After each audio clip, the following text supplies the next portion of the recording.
Und warte mal, was ich noch dazu sagen will, zu dem Video hier.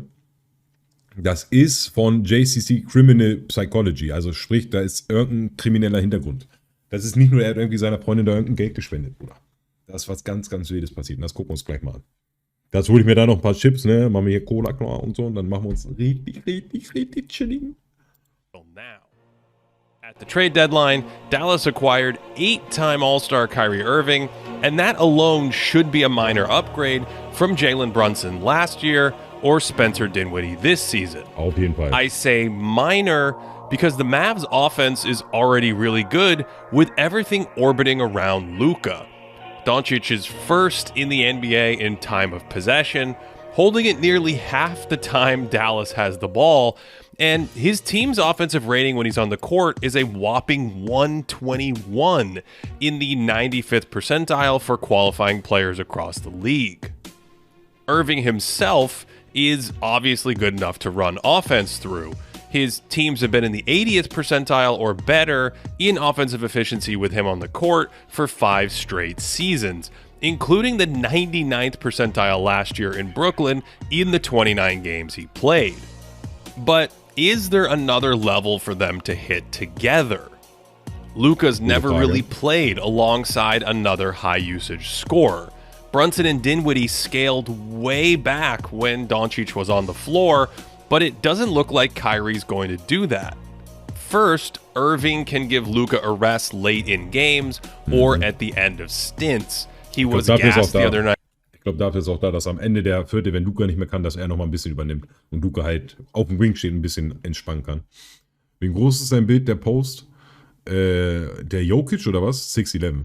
In overtime after sitting out a few games, so Irving just went to work instead.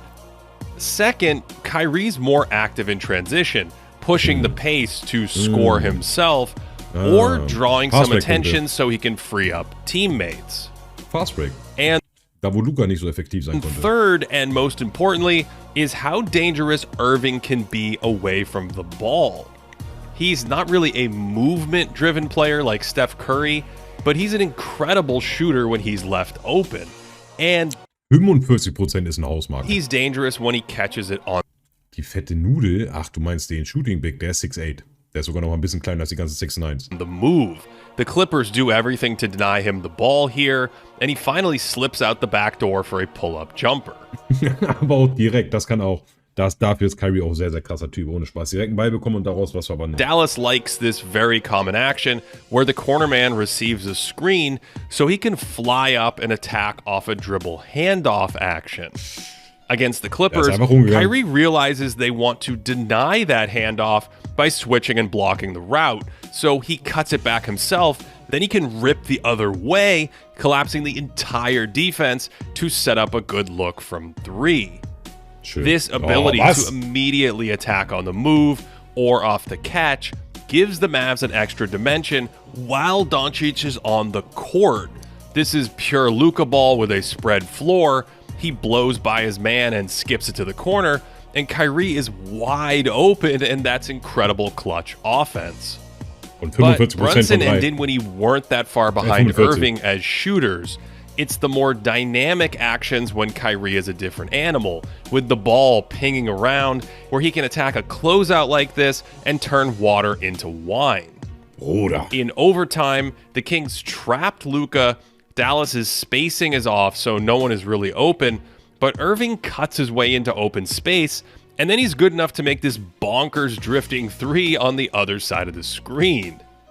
At the beginning of the year, die Übersetzung ist ja voll reingeschissen, aber ich lasse sie mal laufen für die Deutschen. We talked about how much Luka is posting up and how hard he is to stop down there. Ja, and this is yet another area. Und das werde ich auch noch mit meinem eigenen Luka auch machen, Digga, aufposten. Das muss ich unbedingt lernen, mit einem kleinen Guard aufzuposten. Kyrie can naturally extend an advantage created by Doncic, either with a catch-and-shoot 3 or in a more dynamic spot. Irving doesn't think the wing will have an open look here. He probably misses a deep entry pass to Dwight Powell, but he's so skilled he can stress the defense again and ends up finding Powell with a layup pass anyway. Stark. This one really captures how potent they can be. Luka's playing his typical spread ball screen style. Irving ends up with it and attacks, only to hit the wall of Gobert, so he playmakes, then he can relocate back out for an open triple. Stark, Obviously, when Doncic goes to the bench, Dallas can just play through Irving. Bruder, die passen besser zusammen, als ich das von vornherein gedacht hätte. He's not the same one-man offense as Luka. I mean, who is?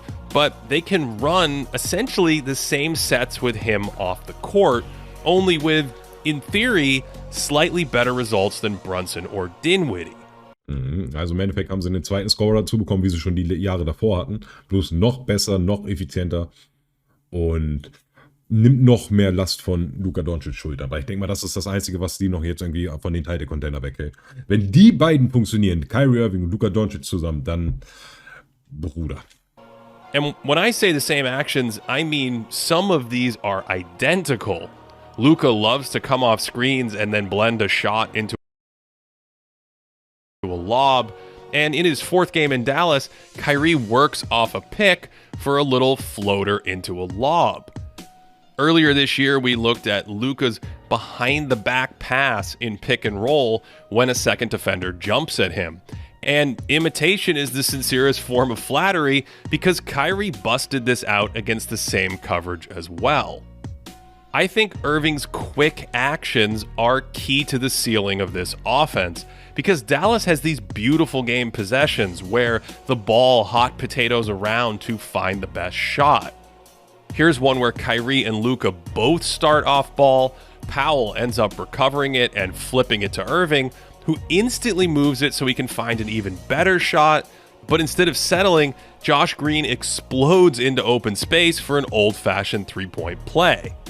Green is a perfect fit in this offense to me because he's so good at making quick decisions that capitalize on the advantages created by Doncic and Irving. He's averaging 14 points and 3 assists per game as a starter and is an extremely efficient scorer. And he's one of those guys who buzzes around the court doing little things that provide value. In a recent video, we discussed cutting and attacking off the... Ganz kurz, die Untertitel sind genau das, was so übelst viele deutsche Basketball-YouTuber sagen, was ich nicht abkann, wenn sie so überdeutsche Begriffe benutzen, Digga. Ich schwöre. Catch. And this is a big part of Green's game, which is perfect next to elite playmaking. Irving... Ist Green Rookie gewesen von den Dallas Mavericks oder haben sie den irgendwo geholt? Flows into a pick and roll. The wing defender stays home to help, so Green fires himself out of a cannon, then instantly skips it cross court to a shooter. This time it's Luka backing down a smaller guard. The help comes so... Bruder, guck mal, er fängt schon an der Dreierlinie an aufzuposten, Digga. Da muss man... This time... Als Guard hat man das schon lange nicht mehr gesehen. It's Luka backing down a smaller guard. The help comes, so he whips it over to Green, who touches it over to the corner, only for it to come back to him so he can attack the closeout and finish. Stark. This one's a Kyrie back cut that draws defenders, and Josh will also use ball fakes in these situations, shedding 2 men before bursting in to score.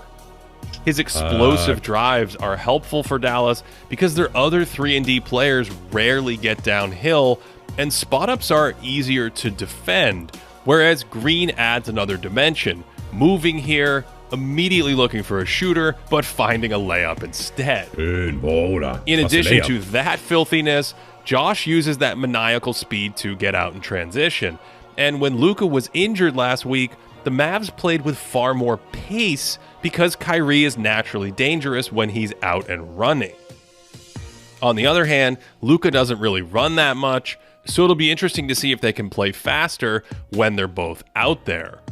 Some of that is a lack of conditioning right now, which of course shows up on the defensive end, which is the big question for this team. Doncic can be flat-footed on the ball, and he... Ja, aber wenn er jetzt nochmal mehr abnimmt, also athletischer wird, Digga, dann verliert er auch wieder an Stärke, wenn er das nicht wirklich umsetzt. Und dann ist es auch nicht mehr so gut mit Aufposten. Doesn't offer much at the rim either. And last year, Dorian Finney-Smith really helped protect Luka in the playoffs, but he's no longer with the team. Green could help a little here because he's had really impressive possessions staying with smaller guards like this, but he's also big and strong enough to stick with some of the heftier wings in the Western Conference like Kawhi Leonard. Maxi Kleber was also key last year in Dallas's playoff success, and he's been out with a hamstring injury, and he can provide some paint size in their small lineups. And with Irving, we've already seen lineups without any big men at all, pairing Kyrie with the 6'4 Frank Ntilikina in the backcourt. Luka Doncic als größter Spieler auf dem Feld, ne? Das ist auch hart. In an attempt to outscore Rudy Gobert's Wolves. Coach Jason Kidd understands that this team is built to outscore opponents just by treading water on defense. We're here to outscore people. People come to see points, not 80 to 80. We're here to score. This is the new NBA. The interior defense, we'll figure it out. Personally, my fascination with Dallas is still about Luka and whether he can expand his offensive game to make it faster and more dynamic. If Dallas is going to be historically great on offense, Doncic probably needs to cut out some of these difficult step backs. I also wonder if he can be quicker when the defense is scrambling. Here he relocates to the line, stops for a second instead of exploding off the catch, and that lets the defense recover, so the Kings are ready for this second drive. The pass is late and it's a turnover. This kind of issue popped up at the end of the Minnesota game. Oder er ist auch noch sehr, sehr jung, ne? Daraus kann er auf jeden Fall noch was where lernen. Dallas needed a three, and Luka should probably float toward this open space on the wing. He doesn't, and so the Wolves' athletic guards have less ground to cover going back and forth, and the play just dies out. Compare that to this play, where the Wolves are in rotation. Luka einfach, da muss ich halt auch sagen, halt einfach nicht aktiv genug. Kyrie touches it. Kyrie ist wenigstens aktiv, Bruder. Von dem, wo ich da eigentlich erwarte, dass er die ganze Zeit hinten top of the key steht und wartet, bis er den Ball wieder so bekommt.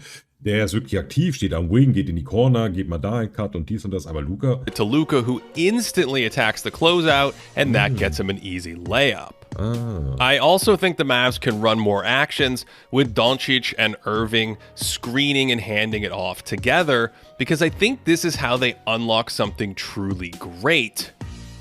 As things stand, I'm not sure how dangerous I'd consider Dallas, but if Luka evolves and Kidd extends the playbook, we may be in for some basketball alchemy. Either way, I'm looking forward to just how far this offensive experiment ultimately takes Dallas in the playoffs. Das ist die Let me know what you think of the Luka-Kyrie pairing down below. And aber jetzt schon, ne, dass Luka halt besser mit Kyrie klarkommt, als ich das von vornherein gedacht habe. Und Kyrie auch aktiv im Team, Digga, das muss man auch mal dazu sagen. I've been following the Mavs all season. I can tell you it's both exhilarating and kind of frightening how valuable Josh Green has become. Anscheinend ist er doch ein Rookie. Because he's taken the leap into such a valuable all-around player who fits the best with the best players, but also kind of frightening, like, should we really be depending on third-year player, okay, er ist schon seit 3 Jahren am Start, to be our third best player every night. But they don't have a choice at this point. Josh had made himself Bruder, als drittbester Spieler, ich bitte dich, da sind schon ganz andere Spieler aufgetreten, die auf einmal der drittbeste im Team waren. Also bitte dich, Digga. Dann nehme ich lieber Josh Green als was weiß ich, Digga. Rudy Gobert. Beide zusammen, jetzt ist es raus. Jetzt ist es raus, Klausi. Ich wollte es eigentlich nicht sagen. Es tut mir leid. Auch YouTube tut mir leid, Klausi ist der Beste.